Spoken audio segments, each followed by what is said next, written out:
The blood on Beatrice Nash's hands wasn't her own, and that made everything so much worse. She stood in the small washroom behind the saloon in Lincoln, New Mexico territory, scrubbing at her palms until the skin turned raw and pink, but the phantom stain remained. It had been 3 months since that night in Santa Fe, 3 months since she'd watched her husband Thomas empty his pistol into an unarmed man over a gambling debt. 3 months since she'd helped him burn the body because she'd been too terrified to do anything else. Thomas was dead now, shot down by a marshal 2 weeks later in a completely unrelated dispute, and Beatrice had run. She'd taken what little money remained and disappeared into the dusty sprawl of Lincoln, finding work as a seamstress and trying desperately to forget. But the memories followed her like shadows, and the guilt was eating her alive from the inside out. The autumn of 1878 brought cooler temperatures to the New Mexico territory, but Beatrice barely noticed. She moved through her days in a haze, stitching torn clothing for the townsfolk, keeping her head down, speaking only when necessary. The other women in Lincoln had tried to befriend her at first, but she'd rebuffed their kindness so many times that they'd eventually stopped trying.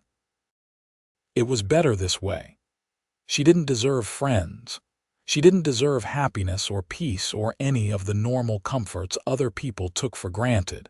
She was broken inside, cracked like a china cup that had been dropped too many times, and there was no fixing something that shattered so completely.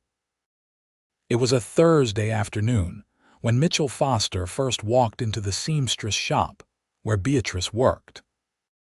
She was alone that day, the shop's owner having gone to visit her sister in Roswell, and Beatrice looked up from her needlework with the practiced, distant expression she'd perfected over the past months.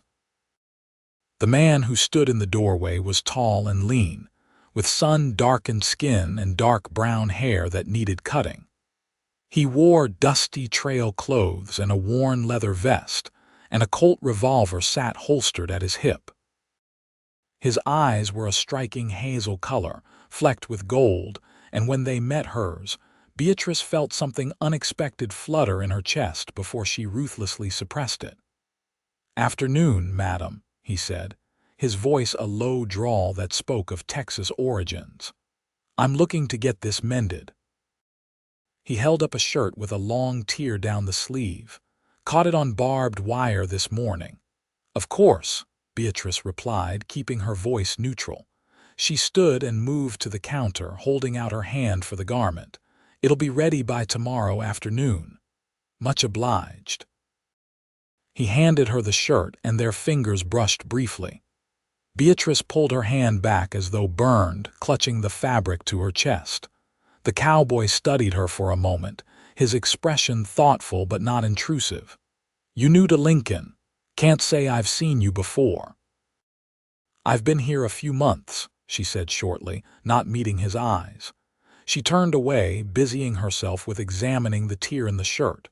"Will that be all?" "Yes, madam." There was something gentle in his tone, as though he sensed her discomfort and was trying not to add to it. "Name's Mitchell Foster, by the way. I work at the Murphy Ranch about 10 miles west of here." Beatrice nodded but didn't offer her own name. She heard him wait for a moment, then the soft sound of his boots on the wooden floor as he moved toward the door.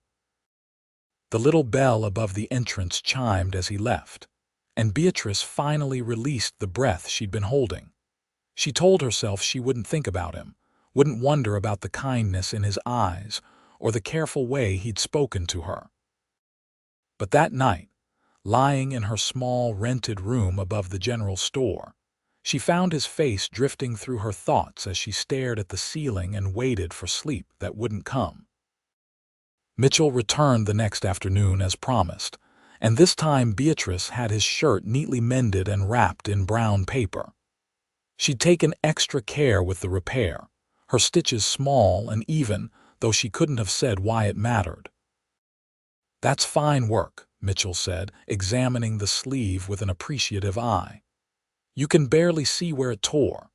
"What do I owe you?" She named a modest price, and he paid without haggling, then lingered by the counter. "I hope you don't mind my saying, but you look like you could use a decent meal. There's a restaurant down the street that serves a good roast chicken on Fridays. If you'd care to join me for supper, I'd be honored." The invitation caught Beatrice off guard, and she felt panic rising in her throat. "No, thank you," she said quickly. "I have plans this evening." It was a lie, and from the look in Mitchell's eyes he knew it, but he didn't call her on it. He simply nodded and tipped his hat. "Another time, perhaps." "Have a good evening, miss." He paused, waiting for her to supply her name, but Beatrice just turned away and busied herself with rearranging the thread spools on the shelf behind the counter. She heard him sigh softly, then the door chimed again as he left. Over the following weeks, Mitchell became a regular presence in Beatrice's life, though she did nothing to encourage it. He found reasons to visit the seamstress shop, sometimes with legitimate mending work, sometimes just to browse the ready-made items displayed near the window. He was always polite, always respectful, never pushing but always there, a steady presence that both comforted and terrified her in equal measure. Other people in town began talking to Beatrice about him. Mrs. Henderson, who ran the boarding house, mentioned that Mitchell Foster was known as one of the most honest cowboys in the territory, a man who worked hard and treated everyone fairly. Sarah Connor, the schoolteacher, confided that half the unmarried women in Lincoln had set their caps for him at one time or another, but he'd never shown serious interest in anyone. "Until now," Sarah said meaningfully, giving Beatrice a knowing look. "He asks about you, you know. Wants to know if you're settling and all right, if there's anything you need." Beatrice's hands trembled as she pinned the hem of the dress Sarah had brought in for alteration. "He shouldn't concern himself with me." "Why not?" "You're a young woman, only about 23 or so if I'm guessing right, and he's a good man around 26. There's no shame in accepting a suitor." But there was shame, so much shame that Beatrice felt it would drown her if she let herself acknowledge it fully. She changed the subject, and Sarah, sensing her distress, let the matter drop. November brought the first real cold snap, and with it came trouble. A group of drifters rode into Lincoln, rough men with hard eyes and the kind of casual violence that came from lives lived outside the law. They took rooms at the boarding house and immediately began causing problems, harassing the local women, starting fights in the saloon, and generally making everyone nervous. Beatrice had her first encounter with them on a gray afternoon when she was walking from the seamstress shop to the general store. 3 of them were loitering outside the saloon, and as she passed, one of them stepped into her path. "Well now, what do we have here?" The man was big and bearded, with tobacco-stained teeth and breath that reeked of whiskey. "Ain't you a pretty little thing?" Beatrice tried to step around him, but he moved to block her again. Her heart hammered in her chest, and suddenly she was back in Santa Fe, watching Thomas's rage explode into violence, feeling the heat of the flames as they destroyed evidence of his crime. "Please, let me pass," she managed to say, proud that her voice didn't shake too badly. "Now, why would I do that when we're just getting acquainted?" The man reached out to touch her arm, and Beatrice flinched back violently. "The lady asked you to let her pass." Mitchell's voice cut through the afternoon air, calm but edged with steel. He'd appeared from somewhere, positioning himself between Beatrice and the drifter. "I suggest you oblige her." The bearded man looked Mitchell up and down, clearly assessing whether he wanted this confrontation. Whatever he saw in Mitchell's steady gaze made him reconsider. No harm meant, friend. Just being friendly. "Be friendly somewhere else," Mitchell said evenly. The drifter spat in the dust and turned away, rejoining his companions with muttered curses. Mitchell waited until they'd gone back into the saloon before turning to Beatrice. "You all right, madam?"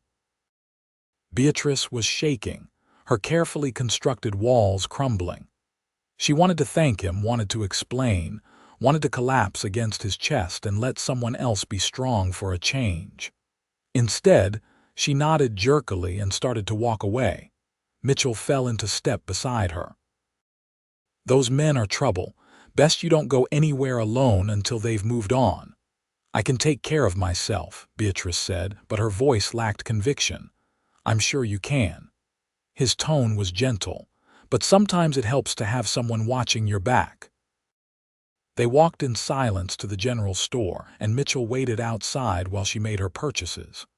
When she emerged, he was still there, leaning against the porch post with his hat tipped back and his eyes scanning the street. "I'll walk you home," he said, and this time Beatrice didn't argue. Her room was above the general store, accessed by an external staircase on the side of the building. At the bottom of the stairs, Beatrice paused and finally looked Mitchell full in the face. "Thank you," she said quietly, "for what you did back there. No thanks needed." He studied her with those perceptive hazel eyes. "You've got a powerful lot of fear in you, Miss Nash. I've seen that look before in animals that have been mistreated, and it breaks my heart to see it in a person."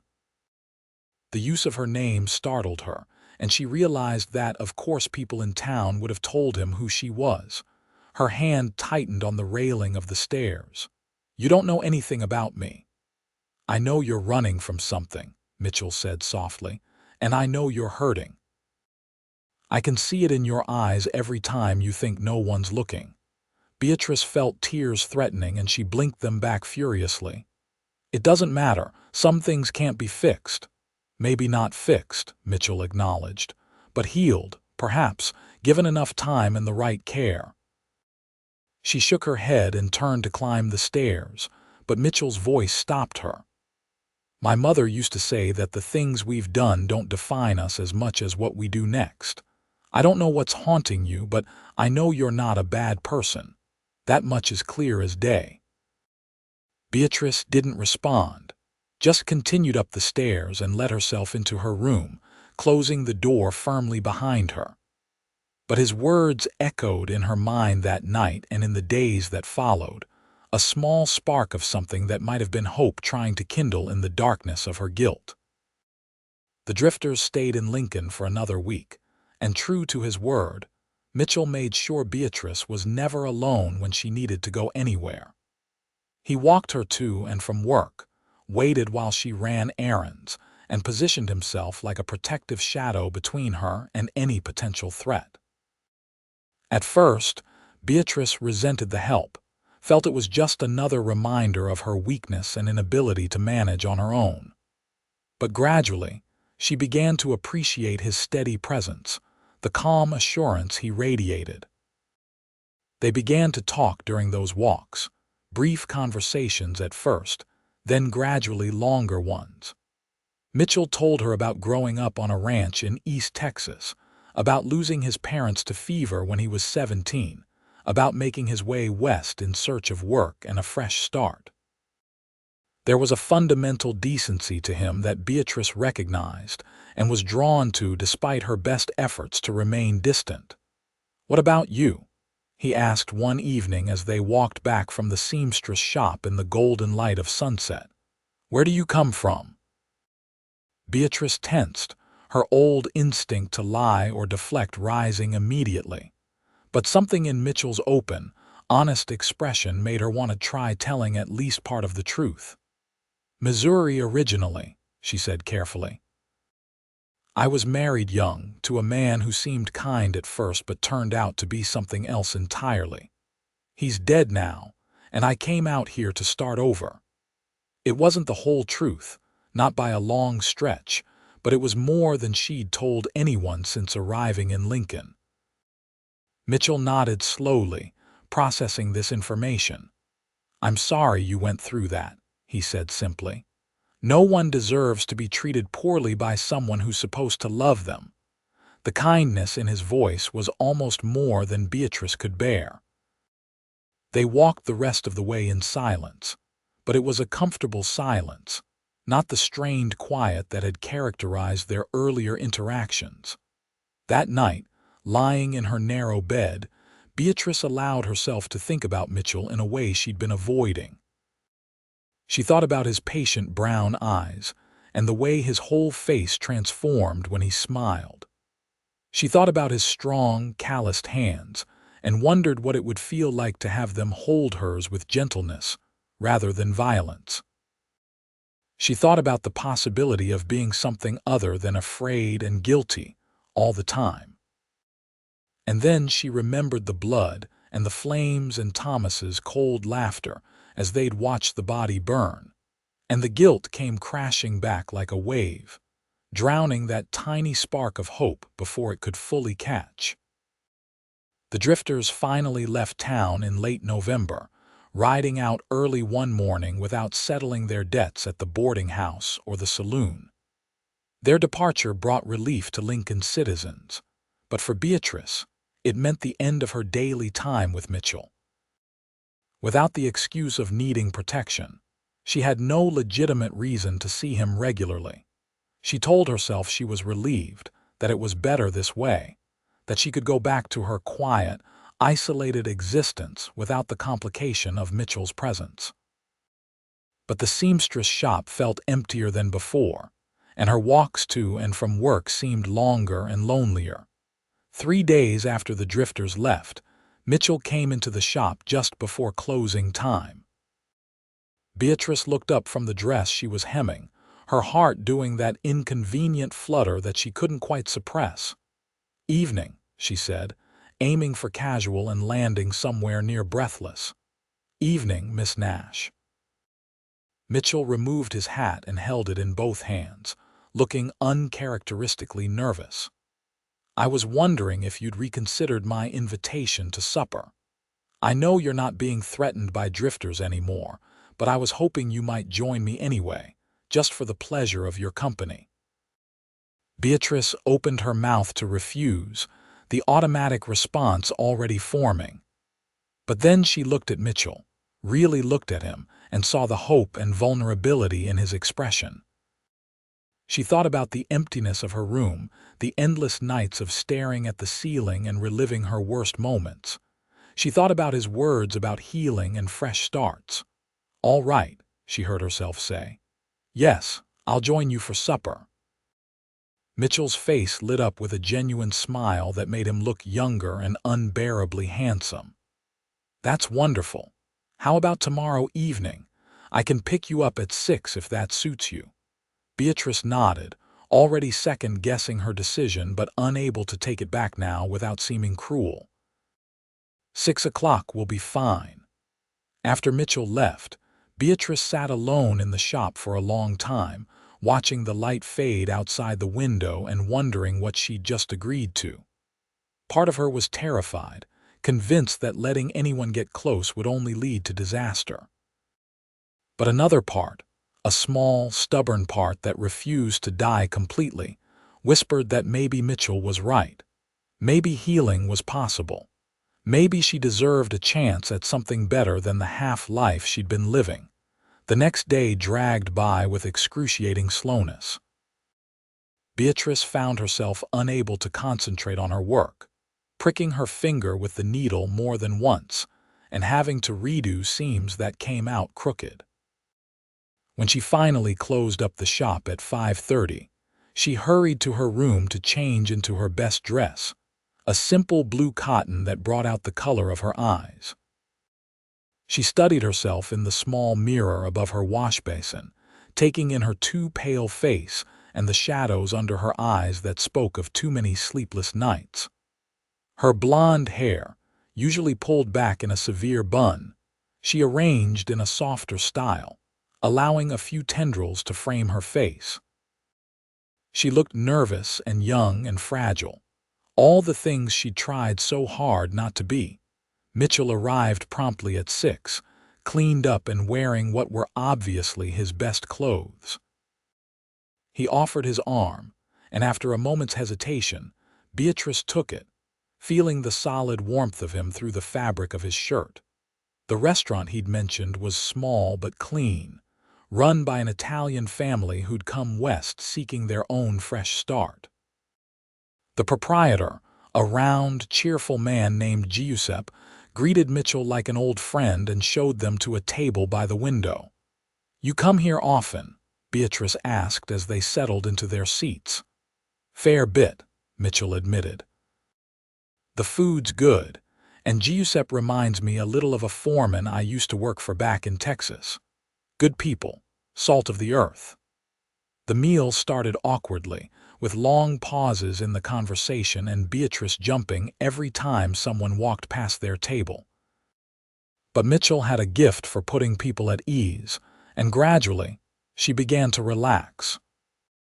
He told her funny stories about mishaps at the ranch, about the ornery bull that had chased him up a tree last month, and the time one of the other cowboys had accidentally dyed all his clothes pink in a laundry mishap. Beatrice found herself laughing, really laughing, for the first time in longer than she could remember. The sound felt rusty and unpracticed, but genuine. "That's a beautiful sound," Mitchell said softly when she'd composed herself. "Your laugh, I mean.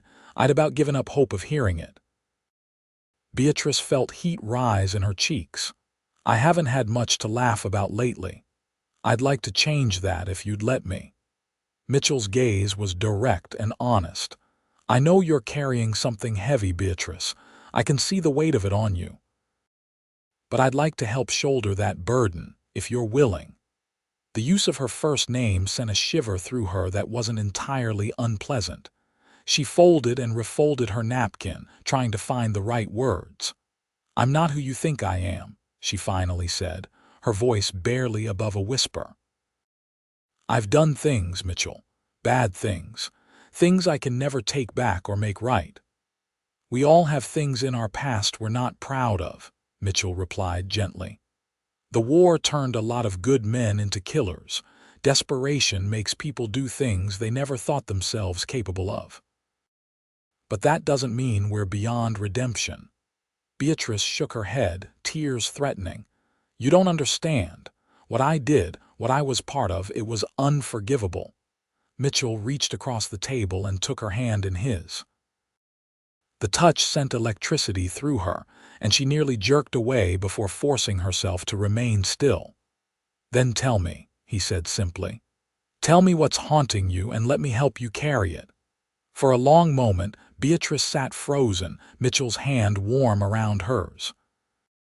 The restaurant continued its evening bustle around them, the clink of silverware and murmur of conversation providing a backdrop to this crucial, terrifying moment. She thought about keeping her secrets, about maintaining the walls she'd built so carefully. And then she thought about the endless nights of guilt and fear, the exhaustion of carrying this alone, and something inside her broke. "Not here," she whispered. "Can we go somewhere private?" Mitchell nodded and signaled Giuseppe for the check. He paid quickly, then helped Beatrice with her shawl and escorted her outside. The November evening was cold and clear, stars beginning to emerge in the darkening sky. They walked in silence to the edge of town, where a small grove of cottonwood trees stood beside a mostly dry creek bed. Mitchell spread his coat on a fallen log and they sat side by side, not touching but close enough that Beatrice could feel his warmth. "Take your time," Mitchell said softly. "I'm not going anywhere." And so Beatrice told him everything. She told him about marrying Thomas Nash when she was 20, thinking she was getting a partner and protector. She told him about the gradual revelation of Thomas's true nature, his gambling, his drinking, his violent temper. She told him about the night in Santa Fe when Thomas had lost heavily at cards and then followed the winner into an alley, shooting him in the back. "He made me help him," Beatrice said, her voice breaking. "He said if I didn't, he'd tell everyone I'd done it. He said no one would believe a woman over her husband. So I helped him carry the body, helped him build the fire, watched it all burn, and I hate myself for it. I hate that I was too weak to stop him, too scared to go to the law. An innocent man died and I'm complicit in his murder." Mitchell was quiet for a long time after she finished, and Beatrice felt her heart sink. Of course he was disgusted with her. Of course he regretted ever showing her kindness. She started to stand, to flee back to her room and her isolation, but Mitchell's hand on her arm stopped her. "You were a victim too," he said, his voice thick with emotion. "What your husband did, the way he threatened and manipulated you, that wasn't your fault, Beatrice." "But I helped him," she insisted, tears streaming down her face now. "I could have run, could have screamed for help, could have done something other than what I did." "He'd trained you to be afraid of him," Mitchell said gently. "That's what men like that do. They break down your will bit by bit until you can't see any way out. I've seen it before, and it's a terrible thing, but it doesn't make you a murderer." Beatrice shook her head violently. "You're just trying to make me feel better." "No," Mitchell said firmly. He shifted to face her fully, his hands coming up to frame her face, thumbs brushing away her tears. "I'm trying to make you see the truth. You're not broken beyond repair, Beatrice. You made choices under duress that you regret, but that doesn't define who you are. The woman I've come to know these past weeks is kind and hardworking and decent. That's who you really are." "I don't know who I am anymore," Beatrice whispered. "I feel so lost, Mitchell, so broken inside." Mitchell pulled her close then, wrapping his arms around her in a careful embrace. Beatrice stiffened at first, old instincts screaming danger, but Mitchell just held her gently, making no demands, offering only comfort. Gradually, she relaxed against him, her face pressed to his chest, feeling his steady heartbeat beneath her cheek. "Then we'll heal together, darling," Mitchell murmured into her hair. "You don't have to do this alone anymore. Let me help you find your way back." Something cracked open in Beatrice's chest at those words, something that had been sealed tight for so long. She cried harder than she had since Thomas's death, great racking sobs that seemed to come from the depths of her soul. Mitchell just held her through it all, one hand stroking her hair, murmuring soothing words she couldn't quite make out but felt in her bones. When the storm of tears finally passed, Beatrice felt wrung out but somehow lighter, as though the confession had released some of the poison that had been festering inside her. She pulled back enough to look at Mitchell's face, expecting to see disgust or pity or worst of all, fear. But all she saw was compassion and something else, something that looked almost like love. "You don't have to say anything right now," Mitchell said, brushing a strand of hair from her face.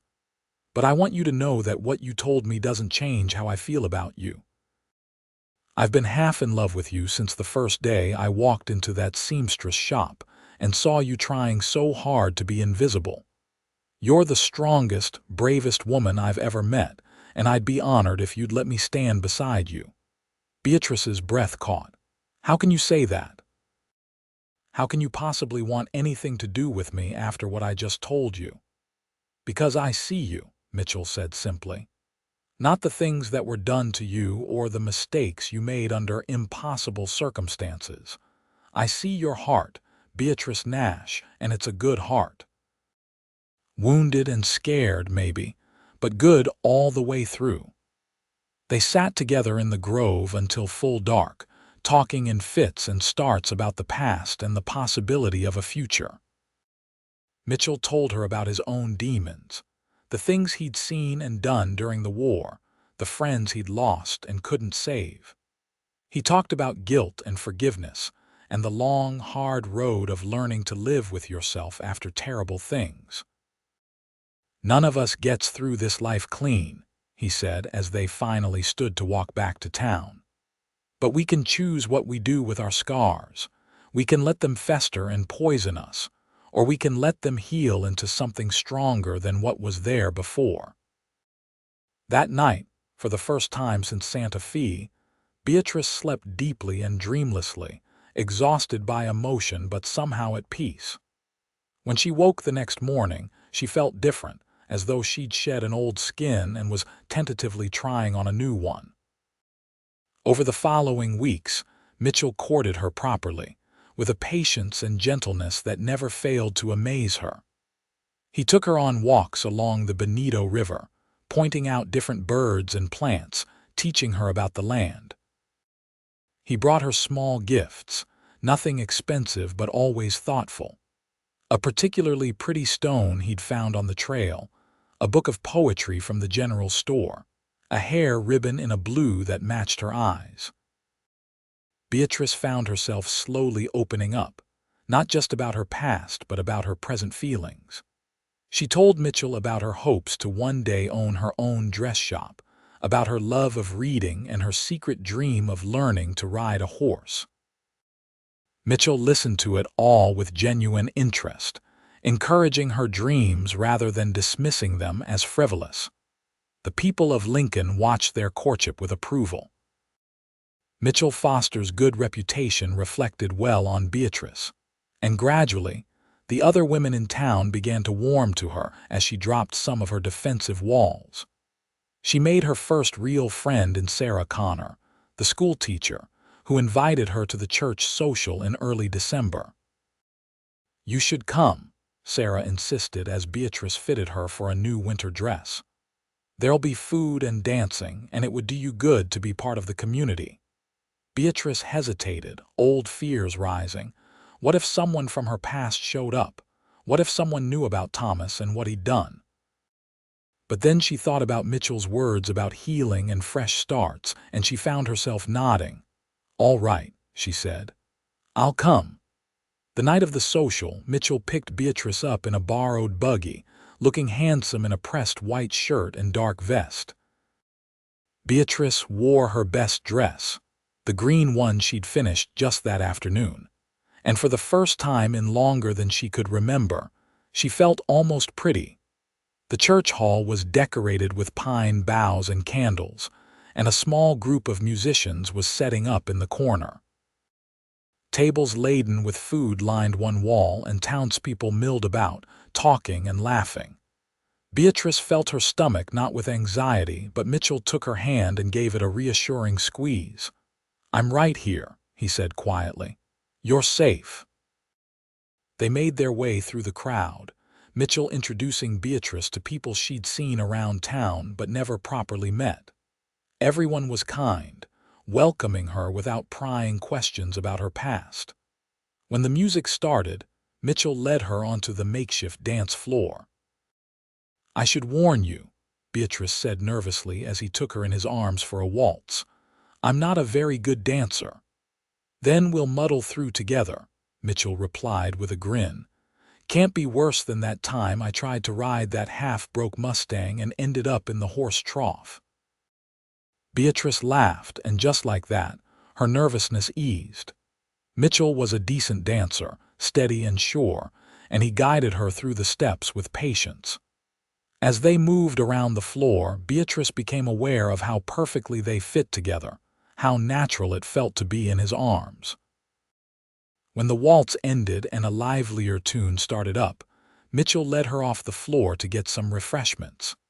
They were standing by the punch bowl, talking with Sarah Connor and her escort, when a commotion near the door caught everyone's attention. A man had entered the hall, dusty from travel and looking around with urgent eyes. Beatrice's blood ran cold when she recognized him.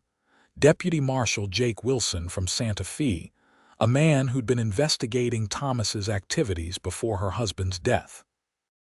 Her hand tightened convulsively on Mitchell's arm, and he looked down at her with concern.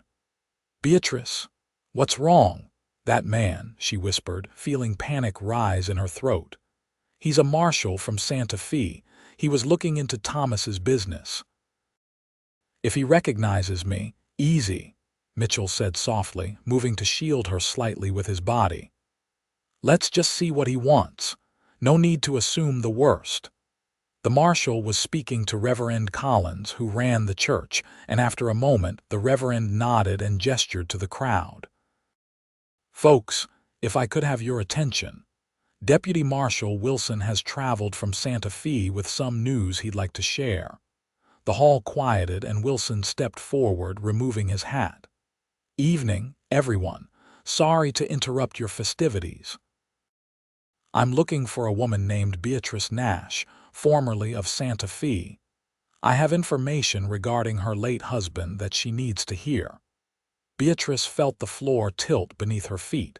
This was it, the moment she'd been dreading. They'd found evidence of what Thomas had done, and now they'd arrest her as an accomplice. She'd hang, or at best spend the rest of her life in prison. Mitchell would see her for what she truly was, a criminal and a coward. Before she could think better of it, she stepped forward, her voice surprisingly steady. I'm Beatrice Nash. Wilson's face registered surprise, then something like relief. He walked over to her, and Beatrice saw Mitchell tense beside her, ready to intervene if necessary. Mrs. Nash, I apologize for tracking you down like this, but there's been a significant development in the investigation of your husband's death and activities. Wilson glanced around at the watching crowd. Perhaps we could speak in private. Reverend Collins offered his office, and Beatrice followed Wilson there on shaking legs, Mitchell staying close beside her despite the marshal's questioning look. This is Mitchell Foster, Beatrice said, her voice barely above a whisper. He's important to me. Anything you have to say, he can hear. Wilson nodded and gestured for them to sit. He remained standing, pulling a notebook from his pocket. Mrs. Nash, I'll get right to it. After your husband's death, we continued investigating his activities. We found evidence that Thomas Nash was involved in a series of crimes across the territory, including murder, robbery, and extortion. In the process of that investigation, we located a man named Jack Cartwright, who confessed to killing a card player named Henry Morrison in Santa Fe last August. Beatrice's mind reeled. What? But Thomas, your husband took credit for that killing and made you believe you were an accomplice, Wilson said, his voice gentling. We found Cartwright with Morrison's pocket watch and other personal effects. He confessed to the crime when we arrested him for a different murder. When we asked about Thomas Nash, Cartwright said Nash had witnessed the killing and used it as leverage, threatening to turn Cartwright in unless he helped with other crimes. The room spun, and Beatrice felt Mitchell's steadying hand on her back. But the fire, she managed to say. The body, Cartwright said he burned an already deceased man, someone who died of natural causes that Nash had access to through his involvement with an undertaker who was also caught up in this ring. It was all staged, Mrs. Nash. Your husband used it to control you, to make you think you were as guilty as he was. Beatrice couldn't breathe. All these months of guilt, of believing herself complicit in murder, and it had been a manipulation. Thomas had staged the whole thing to bind her to him, to ensure her silence about his other activities. She'd been tortured by guilt over a crime that never happened. Mrs. Nash, Wilson was looking at her with concern. Are you all right? I thought, Beatrice whispered, tears streaming down her face. I believed I'd helped kill an innocent man. The guilt has been eating me alive. Wilson's expression softened. I'm sorry you carried that burden. Thomas Nash was a violent, manipulative criminal who hurt a lot of people, and I suspect you were one of his victims long before that night. For what it's worth, there are no charges pending against you. You're free and clear. After Wilson left, promising to send official documentation of Beatrice's non-involvement in any crimes, she sat in Reverend Collins's office and cried. Mitchell held her, and this time, the tears were as much relief as grief. I can't believe it, she kept saying. All this time, and it wasn't real. He lied to me, controlled me with a lie. That's what evil men do, Mitchell said quietly. They twist the truth to suit their purposes. But it's over now, Beatrice. You're truly free." They stayed in the office for a long time, talking through everything Wilson had revealed. Gradually, Beatrice felt the enormous weight she'd been carrying begin to lift. She wasn't a murderer. She hadn't helped destroy an innocent life. Thomas had been a monster, but his sins weren't hers to carry. When they finally emerged from the office, the social was winding down. A few people looked at them curiously, but no one pressed for details. Mitchell drove Beatrice home in the borrowed buggy, and at the bottom of her stairs he turned to her. "How are you feeling?"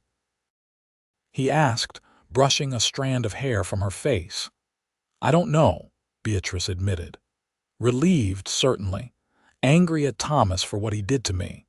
Sad for all the time I wasted feeling guilty over something that never happened. Grateful to you for standing by me through all of this." "I told you I wasn't going anywhere," Mitchell said simply. He took both her hands in his, looking at her with an intensity that made her heart race. "Beatrice Nash, I love you. I've loved you since the day you first let yourself laugh in my presence. I know this might not be the right time with everything you've just learned, but I need you to know. I want a future with you if you'll have me." Beatrice's breath caught. Love. The word seemed almost foreign after everything she'd been through, and yet it also felt exactly right. Looking at Mitchell, at his honest face and kind eyes, she realized that what she felt for him went far beyond gratitude or comfort. It was love, real and deep and transformative. "I love you too," she whispered, and saying it out loud felt like claiming something precious. "I think I have for a while now, but I was too scared to admit it." Mitchell's smile could have lit up the night sky. He pulled her close and kissed her, gentle at first, then deeper as Beatrice responded, her arms coming up to circle his neck. It was her first kiss since Thomas, and it felt nothing like the cold, demanding touches she'd endured in her marriage. This was warmth and promise and hope, everything she'd thought she'd lost forever. When they finally broke apart, both breathing hard, Mitchell rested his forehead against hers. "Marry me," he said. "I know it's fast, and I know you've got healing still to do, but marry me, Beatrice. Let me spend the rest of my life showing you what love is supposed to look like." Beatrice's first instinct was to say it was too soon, that she needed more time, that she was still too damaged for marriage. But then she thought about Mitchell's patience, his kindness, the way he'd stood by her through everything. She thought about the future they could build together, based on honesty and respect rather than fear and manipulation. "Yes," she said, and felt a smile break across her face, genuine and unguarded. "Yes, I'll marry you." They married on a cold January morning in 1879, in the same church where the social had been held. Beatrice wore a dress she'd made herself, simple but elegant, with lace at the collar and cuffs. Sarah Connor stood as her witness, and one of Mitchell's fellow ranch hands, a jovial man named Charlie Preston, stood for him. The ceremony was small but perfect, and when Reverend Collins pronounced them husband and wife, Mitchell kissed Beatrice with such tenderness that she felt tears prick her eyes. These were happy tears, though, tears of joy and hope rather than grief and fear. Mitchell had saved up money and bought a small piece of land about 5 miles from Lincoln, with plans to build a house and start his own ranch. Until the house was finished, they stayed in a room at the boarding house, Mrs. Henderson giving them a knowing smile and a discounted rate for newlyweds. The first night of their marriage, Beatrice was nervous, memories of Thomas's rough handling making her tense. But Mitchell was patient and gentle, taking his time, making sure she felt safe and cherished. He kissed away her tears and whispered words of love, and when they finally came together, it was a revelation. This was what intimacy was supposed to be, Beatrice realized, a joining of equals, a gift freely given and received with tenderness. Afterward, lying in Mitchell's arms in the darkness, Beatrice felt truly at peace for the first time since before her first marriage. "What are you thinking?" Mitchell asked, his fingers tracing lazy patterns on her shoulder. "That I'm happy," Beatrice said, marveling at the simple truth of it. "I didn't think I'd ever feel this way again." "Get used to it," Mitchell said, pressing a kiss to the top of her head. "I plan on making you happy every day for the rest of our lives." True to his word, Mitchell set about building their future with the same steady determination he brought to everything. By March, the foundation for their house was laid, and by May, the frame was up. Mitchell worked on it every spare moment, and Beatrice helped where she could, holding boards steady and learning about construction. The house took shape slowly through the summer of 1879, growing from a skeleton of wood into a real home. It was modest, just 3 rooms to start, but there was space to expand, and Mitchell talked about adding on as their family grew. "How many children do you want?" Beatrice asked one evening as they sat on the porch of the half-finished house, watching the sunset paint the sky in shades of orange and gold. Mitchell considered. "I'd be happy with whatever we're blessed with. 2 or 3, maybe. How about you?" Beatrice thought about it, thought about the children she'd once dreamed of having before Thomas had crushed those dreams with his cruelty. "I think I'd like a large family," she said slowly. 4 or 5 if we're fortunate. A house full of love and laughter." "Then that's what we'll have," Mitchell said, pulling her close. "A house full of love and laughter." By September, the house was finished enough to move into, though there was still interior work to be done. They had a bedroom, a main living area with a kitchen, and a small spare room that they optimistically called the nursery. Beatrice had sewn curtains and quilts, adding homey touches that made the place feel truly theirs. She'd also expanded her seamstress work, taking on more clients and even hiring a young woman named Emma Davis to help with the simpler alterations. The extra income helped as Mitchell worked to build up their ranch, buying a few head of cattle and some chickens to start. Life settled into a rhythm that was both busy and peaceful. Mitchell worked hard on the ranch and occasionally took on cowboy work at neighboring spreads when they needed extra hands. Beatrice managed her seamstress business and took care of their home. And in the evenings, they'd sit together on their porch, talking about their day and making plans for the future. In late October, Beatrice realized she'd missed her monthly courses and felt a flutter of hope mixed with anxiety. When the doctor confirmed her suspicions, she went home in a daze, unsure how to feel. The thought of bringing a child into the world terrified her, brought up memories of Thomas and fears that she might not be a good mother. But when she told Mitchell that evening, his joy was so pure and unrestrained that it swept away her doubts. He picked her up and spun her around, laughing, then set her down carefully as though she were made of glass. "A baby," he kept saying, his eyes bright with tears. "We're going to have a baby. Are you happy?" Beatrice asked, needing to hear it. "Happy doesn't begin to cover it," Mitchell said, kneeling in front of her and placing his hands gently on her still flat stomach. "This is everything I've ever wanted, Beatrice. A home, a family, a life built on love. Thank you for giving me this. Thank you for giving me a reason to hope again," Beatrice replied, running her fingers through his hair. "Thank you for healing me." The pregnancy progressed smoothly through the winter. Beatrice suffered some morning sickness early on, but Mitchell was attentive and supportive, bringing her tea and crackers in the morning and taking over the heavier chores. As her belly grew, so did her excitement. She sewed tiny clothes and blankets, preparing the nursery with careful attention. Sarah Connor threw a small gathering for Beatrice in early May, inviting the women of Lincoln to bring gifts and advice. It was Beatrice's first real experience of female friendship and community, and she found herself moved by the genuine warmth and support these women offered.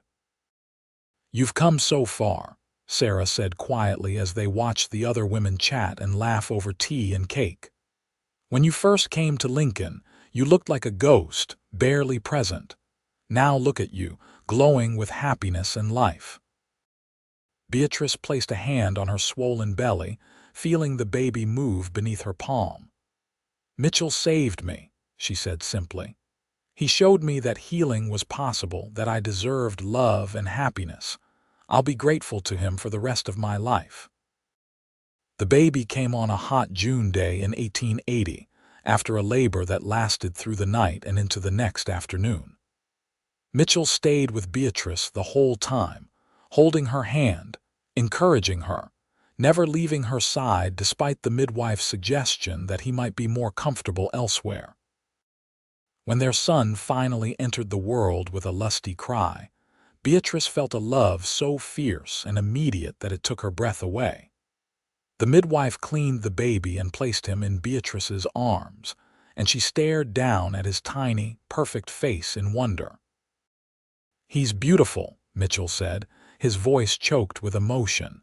He touched the baby's soft cheek with one finger, marveling at how small he was. "He's absolutely perfect." They named him Matthew Thomas Foster, the middle name a deliberate choice by Beatrice. "Taking back the name," she explained to Mitchell, "making it mean something good instead of something terrible." Matthew was a healthy, happy baby who rarely cried and seemed content to observe the world with his father's thoughtful hazel eyes. Mitchell was a devoted father, getting up for nighttime feedings and changings without complaint, singing to Matthew in a surprisingly good baritone as he rocked him to sleep. Watching Mitchell with their son, Beatrice felt her heart expand in ways she hadn't known possible. This was what family was supposed to be, she realized. Not fear and control, but love and support and gentle care. As Matthew grew from a baby into a toddler, Beatrice found herself healing in ways she hadn't expected. The mundane tasks of motherhood, the everyday joys and challenges, grounded her in the present rather than the past. She still had occasional nightmares about Santa Fe, still sometimes woke in a panic before remembering where and when she was. But Mitchell was always there, anchoring her, reminding her that she was safe and loved. Their ranch grew slowly but steadily. Mitchell proved to have a gift for working with animals, and their cattle herd increased. They hired a young cowboy named Danny Murphy to help with the work, and he built himself a small cabin on the far edge of their property. When Matthew was 2, Beatrice found herself pregnant again, and this time there was only joy, no fear. Their daughter Grace Ann was born in April 1883, a tiny thing with blonde hair and blue eyes that mirrored Beatrice's own. Matthew was fascinated by his new sister, wanting to help with everything and carefully patting her head with chubby toddler hands. "Our family is growing," Mitchell said, gathering all of them into his arms as best he could. "I couldn't be more blessed." Life continued its forward momentum, seasons passing in the rhythms of ranch work and child rearing. Matthew proved to be a sensitive, intelligent boy who loved books and animals equally. Grace was more adventurous, constantly getting into mischief and keeping Beatrice on her toes. In 1885, when Matthew was 5 and Grace was 2, Beatrice discovered she was pregnant again. This time, there were complications. She spent the last 2 months of the pregnancy on bed rest, terrified of losing the baby, while Mitchell managed both the ranch and the household with the help of Sarah Connor and other friends from town. Their second son, James Mitchell Foster, was born small and came into the world fighting. For a terrifying few days, it was unclear whether he would survive, but gradually he grew stronger, his tiny lungs expanding, his grip on life becoming firmer. By the time they brought him home from the doctor's house where Beatrice had been staying, he was nursing well and had begun to gain weight. 3 children, Beatrice marveled, looking at her growing family. Sometimes I can't believe this is my life. That I get to have all of this happiness after everything that happened. You deserve every bit of it, Mitchell assured her. You're an amazing mother, an incredible wife, and the strongest woman I know. The children grew, and with them, the ranch prospered. By 1888, they had a substantial cattle operation and had expanded the house, adding 2 more bedrooms and a proper dining room. Matthew, now 8, was already helping with ranch chores, showing his father's patient way with animals. Grace, at 5, was learning to read from Sarah Connor, who'd taken a special interest in her education. And James, at 3, was a whirlwind of energy who seemed to have inherited his mother's determination and his father's sunny disposition. One evening in the fall of 1888, after the children were in bed, Beatrice and Mitchell sat on their porch as they had so many times before, watching the stars emerge in the darkening sky. "You ever think about Santa Fe?" Mitchell asked quietly. It was a question he rarely voiced, respectful of the pain those memories held. Beatrice considered. "Sometimes," she admitted, "but it feels distant now, like something that happened to a different person. That broken girl who came to Lincoln 10 years ago, she's not who I am anymore." "You healed me, Mitchell. You and our children and this life we've built. You showed me that my past doesn't have to define my future." "We healed each other," Mitchell corrected gently. "You taught me that love doesn't have to be complicated or dramatic. Sometimes it's as simple as showing up every day, choosing each other over and over again." "I'll choose you every time," Beatrice said, leaning into his warmth, "for the rest of my life and beyond." In 1890, Beatrice gave birth to their 4th child, another girl they named Rose Elizabeth. By this time, they'd become pillars of the Lincoln community, Mitchell serving on the town council and Beatrice organizing charity efforts for families in need. Their ranch was thriving, and they employed 3 cowboys full-time, treating them fairly and paying better than most outfits in the territory.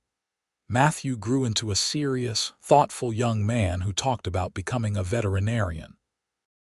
Grace showed talent for music and art, filling the house with songs and drawings. James was all cowboy, living for time on horseback and helping his father with the cattle. And little Rose was everyone's darling, spoiled by her siblings and parents alike, but somehow managing to remain sweet-natured. The years passed in a blur of birthdays and holidays, cattle drives and harvest festivals, school plays and church socials. Through it all, Beatrice and Mitchell's love remained the foundation everything else was built on. They still talked every evening, still found time to be alone together, still looked at each other with the same wonder and appreciation they'd felt in those early days. In 1895, when Matthew was 15 and talking seriously about his future education, Beatrice realized one day that she'd gone an entire month without thinking about Thomas or Santa Fe. The past had finally loosened its grip on her, becoming just one chapter in a much larger story. "I'm proud of you," Mitchell said when she mentioned this. "I know how hard you've worked to get here." "I couldn't have done it without you," Beatrice replied. "You gave me the space and support to heal in my own time. You never pushed, never demanded more than I could give. You just loved me, steadily and patiently, until I could love myself again." They stood on their porch, looking out over the land they'd built together, the house full of sleeping children behind them. The New Mexico night was clear and cool, the stars brilliant overhead. "I used to think I was broken beyond repair," Beatrice said softly. "I used to think that what happened with Thomas had destroyed something essential in me. but you showed me that broken things can be made whole again. Not the same as they were before, maybe, but whole in a new way. Stronger even for having been broken and healed. You did that yourself, Mitchell said, pulling her close. I just held your hand while you did the hard work. You did more than that, Beatrice insisted. You believed in me when I couldn't believe in myself. You saw the person I could become and loved her into existence. As 1895 turned to 1896, their oldest son Matthew prepared to leave for veterinary school in Kansas City. It was bittersweet, watching him pack up his life and prepare to venture out into the world, but Beatrice felt pride more than sorrow. She and Mitchell had raised confident, capable children who knew they were loved and could face the world with courage. Grace was now 13, a talented pianist who performed at church and town gatherings. James, at 11, was already working alongside his father like a junior partner, learning the ins and outs of running a ranch. And Rose, at 6, was starting school and showing signs of being as bright as her older brother. In the spring of 1896, after Matthew had left for school, Beatrice discovered she was pregnant again, much to everyone's surprise. She was 38 now, and they'd assumed their family was complete. But the baby growing inside her felt like a gift, a blessing they hadn't expected. One more adventure, Mitchell said, his hand on her belly. Seems fitting, doesn't it? We started this marriage by healing together, and now we get to bring one more life into the family we've built. Their fifth child, a boy they named Samuel David Foster, was born just after Christmas, 1896. He came into the world squalling and continued to be a loudly opinionated baby, keeping everyone on their toes. The older children doted on him, and even Matthew, home from school for the holidays, fell in love with his tiny brother. He's got your stubbornness, Mitchell teased Beatrice as she nursed the demanding infant at 2 in the morning. And your lungs, apparently, Beatrice replied, but she was smiling. This baby, this unexpected blessing, felt like the final piece of her healing. She'd gone from believing she didn't deserve happiness to being the mother of 5 healthy children, the wife of a good man, and a respected member of her community. The late 1890s brought prosperity to the Foster Ranch.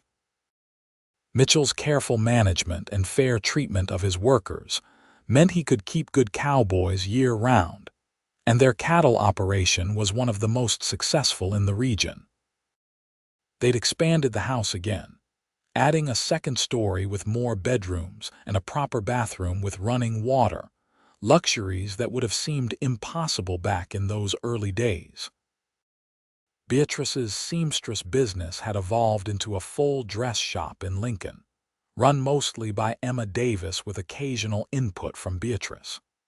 The income wasn't necessary anymore, but Beatrice enjoyed maintaining her independence and the connection to the women of the community. In 1900, as the new century dawned, Matthew graduated from veterinary school and returned to New Mexico, setting up a practice in Lincoln. Grace, now 17, was preparing to attend a music conservatory in St. Louis. James, at 15, had no interest in leaving the ranch and was learning everything he could about modern cattle management techniques. Rose, at 10, was an avid reader who talked about becoming a teacher like her beloved Miss Connor. And Samuel, the baby of the family at 3, was a whirlwind of mischief and charm. Beatrice and Mitchell celebrated their 21st wedding anniversary in January 1900 with a party attended by what felt like half of Lincoln. Looking around at the crowded house, at her children and friends and neighbors, Beatrice felt overwhelmed by gratitude. Later, after everyone had gone and the children were asleep, she and Mitchell retreated to their bedroom. Mitchell had given her a beautiful silver locket for their anniversary, and Beatrice opened it to find tiny photographs of their 5 children inside. "When did you have these made?" she asked, touched beyond words. "I've been planning this for months," Mitchell admitted. "I wanted you to have something that showed what we've built together. Our family, our legacy." Beatrice looked at the photos, each beloved face captured in miniature, then at her husband. Mitchell was 51 now, with silver threading through his dark hair and lines around his eyes from years of squinting into the sun. He'd never looked more handsome to her. "I love you," she said simply. "More today than the day we married, and I'll love you even more tomorrow." "Same, darling," Mitchell replied, pulling her close. "Every single day." The early 1900s brought changes to the territory. New Mexico was pushing for statehood, and the wild frontier days were gradually giving way to a more settled, civilized era. The ranch continued to prosper, and as James came of age, he began taking on more responsibility, allowing Mitchell to slow down a bit and enjoy life. In 1905, Grace returned from her conservatory studies and married a violinist she'd met there, a kind man named David Carson. They settled in Lincoln, and Grace opened a music school. Matthew had married as well to a nurse named Helen who worked with him at his practice, and they had 2 children, making Beatrice and Mitchell grandparents. The house that had once seemed so spacious with just 2 people now filled regularly with children and grandchildren, laughter and music, and the sounds of a large, loving family. Beatrice moved through it all with quiet joy, still sometimes marveling that this was her life, that she'd been lucky enough to find healing and love after so much pain. On a warm evening in the summer of 1907, as she and Mitchell sat on their porch watching the sunset, Beatrice reflected on the nearly 30 years since she'd arrived in Lincoln as a broken, terrified young woman. "What are you thinking about?" Mitchell asked, as he had so many times over the years. "Everything," Beatrice replied. "How far we've come, how much we've built, how you saved me that first day when you stood between me and those drifters, and every day since." "You saved yourself," Mitchell said gently. "I just provided a safe space for you to do it." "You did so much more than that," Beatrice insisted. "You saw worth in me when I saw none in myself. You loved me patiently while I learned to trust again. You gave me a family and a home and a life worth living. You kept your promise, Mitchell." We healed together. Mitchell took her hand, his grip still strong despite the passage of years. "Best decision I ever made was walking into that seamstress shop and seeing you. I knew right then that you were special, that you mattered. I just had to convince you of it." "You did," Beatrice said softly. "You convinced me that I deserved love and happiness, that my past didn't have to define my future, that broken things could be made whole again." They sat in comfortable silence as the sun painted the sky in shades of pink and gold, the land around them peaceful and prosperous. In the house behind them, they could hear the sounds of family, Rose helping with dinner while Samuel practiced his reading aloud. "No regrets?" Mitchell asked. Beatrice thought about the question, really thought about it. She thought about Thomas and Santa Fe, about the months of guilt and fear. She thought about the hard work of healing, the painful process of learning to trust and love again. And she thought about everything that had come after, the beautiful life she and Mitchell had built together. "Not a single one," she said firmly. "Every step of the journey, even the painful ones, led me here, led me to you and our children and this life. I wouldn't change a thing." As full darkness fell and the first stars appeared, Mitchell stood and offered his hand. "Come on, darling. Let's go inside. Our family's waiting." Beatrice took his hand and let him pull her to her feet, following him into their home, into the warmth and light and love that filled every corner. She'd come to Lincoln broken and alone, convinced she was beyond redemption. But Mitchell had shown her a different path, had walked beside her as she learned to heal, had loved her through the darkness into the light. They had truly healed together, and in doing so had built something beautiful and lasting. A family, a legacy, a love story that would endure long after they were gone, told and retold by children and grandchildren who would marvel at how two wounded souls had found each other and, through patience and devotion, had created something whole and perfect. In the years that followed, life continued its forward march.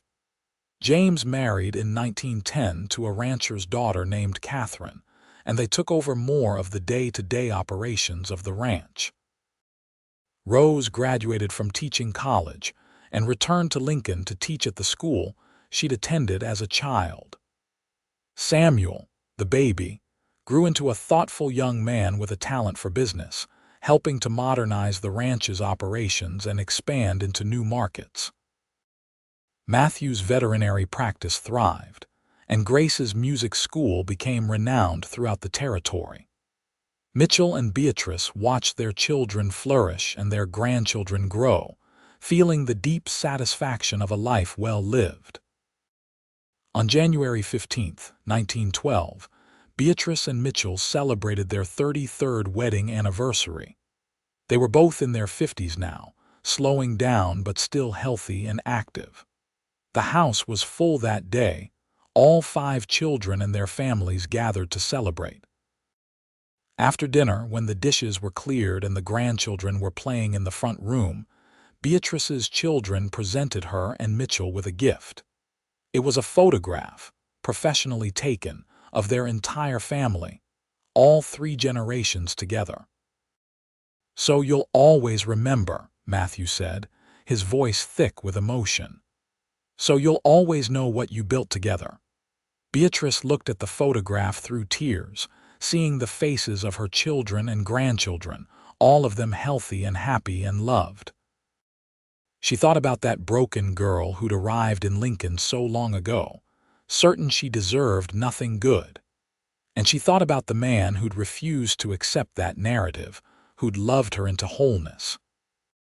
"Thank you," she whispered, not just to her children but to Mitchell, to life itself, for the second chance she'd been given. That night, lying in bed beside her husband, Beatrice reflected on their journey. "Do you remember that night in the Cottonwood Grove?" she asked. "When I told you everything and you said we'd heal together." "I remember," Mitchell said, pulling her close. "You thought you were broken beyond repair." "I was wrong," Beatrice said simply. "Or maybe I was broken, but you showed me that broken doesn't mean destroyed. You showed me that with time and love and patience, even the deepest wounds can heal." "We showed each other," Mitchell corrected gently. "That's what love does, darling. It heals and transforms and makes us better than we could be alone." As they drifted off to sleep, Beatrice felt the same peace she'd felt for years now, the deep contentment of a life fully lived and a love fully realized. She'd started with nothing but guilt and fear, and she'd ended with everything that mattered: a devoted husband, loving children, a home and a legacy that would endure. The story of how a broken woman and a patient cowboy had healed each other and built a life together would be told by their descendants for generations. It would be a story of redemption and second chances, of the transformative power of love, of 2 people who'd refused to let the past define their future. And it would all trace back to a simple promise made on a cold November night in 1878, when a cowboy looked at a woman's pain and said the words that changed everything: "Then we'll heal together, darling." They had kept that promise day after day, year after year, until healing became wholeness and wholeness became joy. And in the end, that was everything that mattered. The years continued to unfold gently for the Foster family. When New Mexico finally achieved statehood in 1912, Mitchell was invited to be part of the ceremonies, recognized for his contributions to the community and the territory's development. Beatrice stood beside him, proud of the man he was and the life they'd built together. Their golden years were spent surrounded by family, their house always full of children and grandchildren. They took joy in the simple pleasures, morning coffee on the porch, evening walks around their land, Sunday dinners with the whole family gathered around their expanded dining table. In 1920, Matthew gave them a special gift for their 41st anniversary, a small book he'd written detailing the history of the Foster family. In it, he'd included the story of how his parents had met and fallen in love, a story he'd pieced together from overheard conversations, and the few times his mother had spoken of those early days. Reading it, Beatrice was amazed at how her son had captured the essence of their journey. He'd understood, somehow, that theirs was a story not just of romance but of healing, of two damaged people who'd found in each other the courage to become whole. "He got it right," Mitchell said, reading over her shoulder. "That's exactly how it was." "That's exactly how it still is," Beatrice corrected. "We're still healing together, still growing together. That never stops." As they moved through their 60s, health challenges emerged. Mitchell developed arthritis that made ranch work difficult, and Beatrice's vision began to fail. But they adapted, supporting each other through each new limitation, finding ways to stay active and engaged with life. Their children and grandchildren rallied around them, ensuring they were cared for while still maintaining their independence and dignity.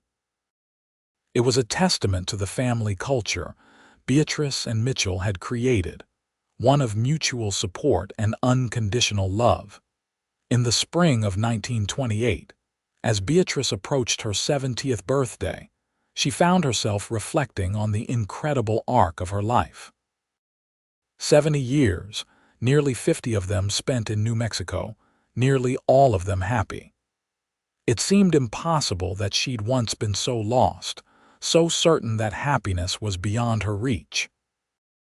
On the morning of her birthday, surrounded by children, grandchildren, and even a few great-grandchildren, Beatrice looked around her crowded house and felt her heart nearly burst with love. "Make a wish, Mama," Rose urged as Beatrice prepared to blow out the candles on her cake. But Beatrice shook her head. "I don't need to wish for anything," she said. "I have everything I could ever want right here." That night, after everyone had gone and she and Mitchell were alone, they sat on their porch as they had thousands of times before. Mitchell's hair was completely white now, and Beatrice's blonde had faded to silver, but when she looked at him, she still saw the handsome cowboy who'd walked into a seamstress shop 50 years earlier. 70 years, Mitchell mused. "That's a long life, darling. A good life." "The best life," Beatrice agreed. "And it's not over yet. We have more healing to do, more growing, more loving." Mitchell smiled and took her hand, their fingers intertwining with the ease of long practice. "Always healing together," he said softly. "Always," Beatrice promised. They sat together as the sun set over the land they loved, two old souls who'd found each other in the darkness and created light. Their story was one for the ages, a testament to the power of love to heal even the deepest wounds, to transform even the most broken spirits. And as the stars emerged one by one in the darkening sky, Beatrice sent up a silent prayer of gratitude for every moment, every joy, every challenge that had brought her to this place. She'd been given a second chance at life and love, and she'd made the most of it, building something beautiful and lasting with the man who'd seen her worth when she couldn't see it herself. The whisper from so long ago echoed in her memory. "I'm broken inside." And Mitchell's response, the promise that had changed everything. "Then we'll heal together, darling." They had kept that promise, and in doing so had created not just a love story but a legacy that would endure for generations. Their children would tell their children, who would tell theirs, about the broken woman and the patient cowboy who'd loved each other into wholeness. It was a story of hope and redemption, of second chances and healing grace.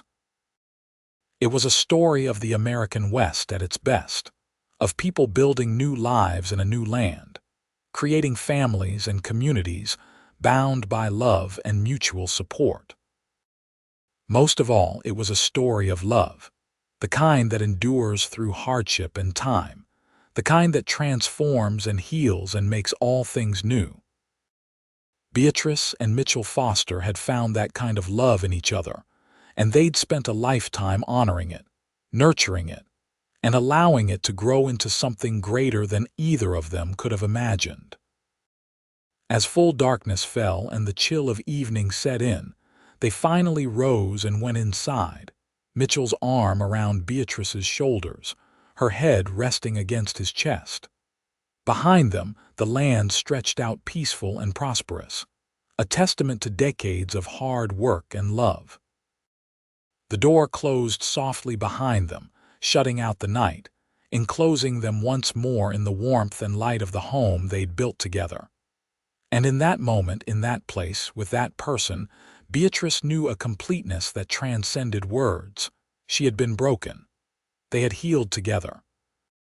And in doing so, they had created something beautiful and eternal. That was their story, and it was everything.